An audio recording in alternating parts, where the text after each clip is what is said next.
மொதல் எங்களுக்கு ரொம்ப பிடிச்சது. உங்கள எப்போ பிடிச்சதுன்னா, உங்கள் இன்டர்வியூ ஒன்று பார்த்தேன். பார்த்துட்டு உங்கள் வீட்டுக்கு நான் வந்தேன். உங்களுக்கு ஞாபகம் இருக்குமான்னு தெரில. உங்கள் வீட்டுக்கு வந்து உங்கள இது பண்ணேன்.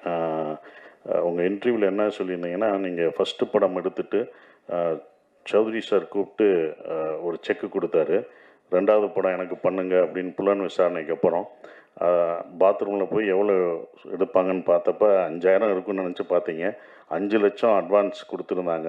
அத வச்சுட்டு நான் வீட்டுக்கு போலான்னு போம்போது, ராவுத்தர் சார் ஃபோன் பண்ணி, விஜயகாந்த் சார் ஆஃபீஸில் ஃபோன் பண்ணி, விஜயகாந்த் சார் படம் அடுத்து 100வது படம் அவருடைய படம். அத நீங்க தான் எடுக்கணும் அப்படின்னு சொன்னோனே, மறு நிமிஷமே அவர் போய் அந்த செக்க என்ன ஃபஸ்ட்டு குடுத்த ப்ரொடியூசருக்கு தான் நான் அடுத்த படம் பண்ணுவேன் அப்படின்னு சொல்லி, அந்த 5,00,000 அவங்களுக்கு குடுத்துட்டு வந்தத பார்க்கும்போது, இப்படி ஒரு மனிதர் இந்த காலத்திலயா?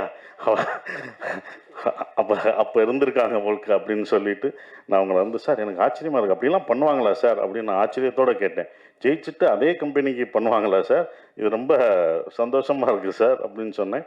ஸோ, அதில எனக்கு அவர ரொம்ப பிடிக்க ஆரம்பிச்சது. ஸோ, அவரு இங்க வந்ததுக்கு ரொம்ப நன்றி. எங்கள வாழ்த்துனதுக்கு ரொம்ப